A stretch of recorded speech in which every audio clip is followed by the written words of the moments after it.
O sistema solar é recheado de lugares interessantes para exploração humana no futuro. Desde a Europa, uma das luas de Júpiter com um possível oceano líquido embaixo dos seus quilômetros de geleiras, até a nossa própria Lua, com sinais cada vez mais claros de água líquida. Com tudo isso, é difícil de imaginar que a humanidade vai continuar existindo só no planeta Terra. Visitar Marte ou criar habitações de longo prazo na Lua ou em órbita da Terra já estão nos planos das agências espaciais e empresas privadas. Mas longas viagens no espaço são difíceis e recheadas de problemas a serem resolvidos, como a alta exposição à radiação, a necessidade de manter uma atmosfera artificial e levar grandes quantidades de comida, além dos danos causados pela própria falta de gravidade. Nós já temos soluções parciais ou formas de mitigar a maior parte desses problemas, mas resolver completamente esses desafios ainda está longe. Mas quando esse dia chegar, a humanidade vai estar pronta para algo mais ousado do que colonizar Marte ou a Lua. Com tecnologia o suficiente, nós podemos colonizar o próprio espaço. Criar cidades inteiras no vazio. Talvez o espaço não seja a fronteira final, mas um espaço aberto, pronto para ser usado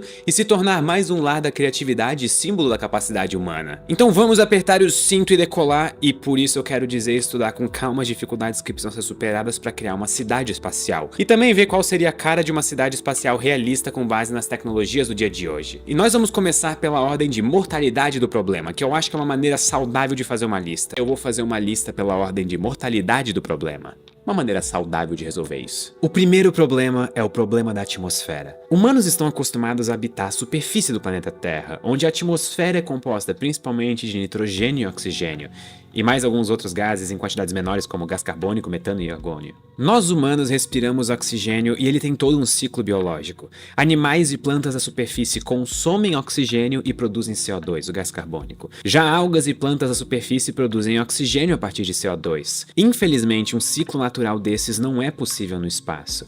Em uma cidade artificial flutuando no vazio cósmico, humanos vão ser os principais habitantes.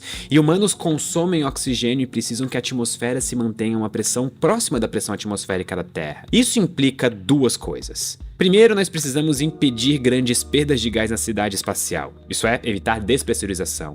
Porque uma despressurização rápida pode causar uma série de problemas de saúde agudos. E no pior dos casos, a despressurização total pode até mesmo fazer os seus pulmões basicamente explodirem de dentro para fora. E segundo, nós também precisamos de algum ciclo artificial do oxigênio. Ou seja, algum processo químico capaz de reciclar o gás carbônico e transformá-lo de volta em oxigênio. Dependendo da eficiência e durabilidade desses dois sistemas, a nossa cidade espacial pode ser independente de uma atmosfera planetária. E isso abriria portas interessantes para viajar com essa cidade para cantos remotos do sistema solar ou até quem sabe outras estrelas. O próximo problema é o problema da comida. Humanos precisam comer para viver. Atualmente as viagens espaciais são curtas o suficiente para que astronautas simplesmente carreguem toda a comida que eles vão consumir, ou até que recebam comida adicional, como no caso da Estação Espacial Internacional. Esse inclusive é o delivery de comida mais caro da história. Criar uma cidade independente no espaço significa desenvolver alguma forma de produzir comida no espaço. Ainda falta muito para aprendermos como produzir comida em grandes escalas no ambiente espacial. Uma cidade espacial independente provavelmente precisaria dedicar uma grande área da sua superfície à produção de comida, além de garantir a presença dos nutrientes corretos para as plantas crescerem. Crescer comida no espaço vai ser um esforço de engenharia e logística tremenda, até porque caçar não é uma opção, dependendo de quem estiver ao seu redor. Mas mesmo com todas essas dificuldades, a Estação Espacial Internacional já tem hábitats de plantas, e elas crescem bem o suficiente para se tornarem parte da dieta dos astronautas. Mesmo com muitas dificuldades, tudo indica que é possível resolver o problema da comida no espaço. Com comida e uma atmosfera, seria possível ficar anos no espaço sem depender de ajuda, e é nessa escala de meses e anos que os próximos dois problemas atuam: os danos causados pela radiação e a falta de gravidade. Esse é um problema grave.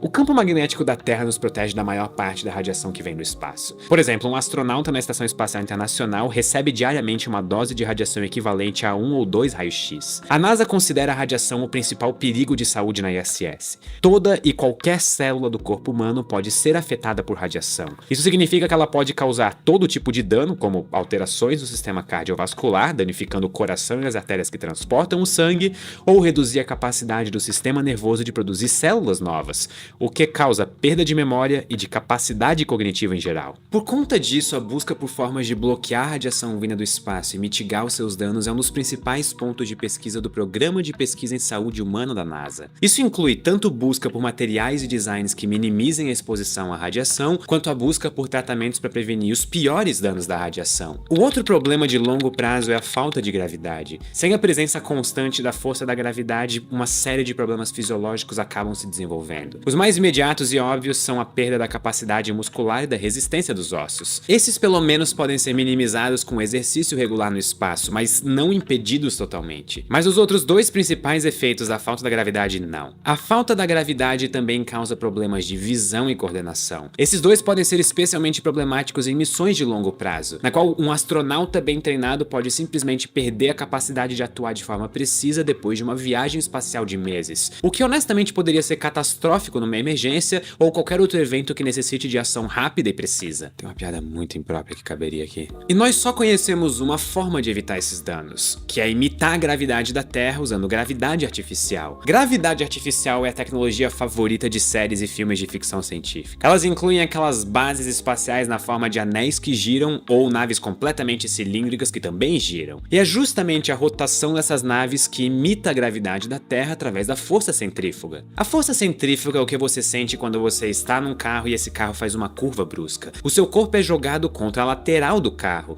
e se você estiver no espaço, em um cilindro girando, você vai sentir esse mesmo efeito, só que constantemente. Ajustando o raio do cilindro e a velocidade de rotação, nós podemos imitar a força da gravidade. A imitação não é perfeita. A rotação constante criaria alguns outros efeitos que confundem o sentido de equilíbrio do corpo. Então, o cilindro não pode girar mais de 4 rotações por minuto sem causar enjoo e desconforto. Mas a gravidade artificial depende da velocidade da rotação, então o cilindro precisa se mover rapidamente, bem mais do que 4 vezes por minuto. A solução é fazer um cilindro bem grande. Quanto maior, melhor, de forma que ele possa se mover rapidamente, mas realizar menos de 4 rotações por minuto, mesmo em altas velocidades. A gravidade artificial é a única forma que nós conhecemos de combater os efeitos da gravidade zero no corpo humano, e existe muito interesse nas poucas pesquisas feitas no tópico. Uma gigantesca nave cilíndrica com gravidade artificial, como eu descrevi, provavelmente não vai existir tão cedo. Mas é bem provável que a pesquisa em gravidade artificial se torne mais comum na preparação para viajar até Marte. As primeiras formas de gravidade artificial provavelmente não vão ser sistemas que produzem gravidade contínua para uma nave inteira. Mas antes vamos ter que investigar os efeitos de combinar exercício com exposição intermitente à gravidade artificial, algo que encaixa melhor no tamanho e design de foguetes modernos. Ou seja, astronautas provavelmente só vão passar algumas horas por dia com gravidade, provavelmente enquanto se exercitam, para investigar se isso é o suficiente para combater os danos da gravidade. Mas é possível que a única forma de impedir completamente esses danos é uma nave gigante, gerando a gravidade da Terra constantemente. E se esse for o caso, nós vamos ter todo o incentivo para um dia, nem que no futuro distante, criar cidades no espaço. Nem que essas cidades sejam só basicamente como um grande ônibus para levar humanos da Terra para Marte ou além. Então talvez uma analogia melhor seria grandes navios espaciais, capazes de levar grandes quantidades de pessoas ou materiais entre planetas, luas e talvez até estrelas. É por isso que esse design de naves muitas vezes recebe o nome de nave geracional, porque elas literalmente abrigam gerações de para onde você iria. Deixa aqui nos comentários. Muito obrigado e até a próxima.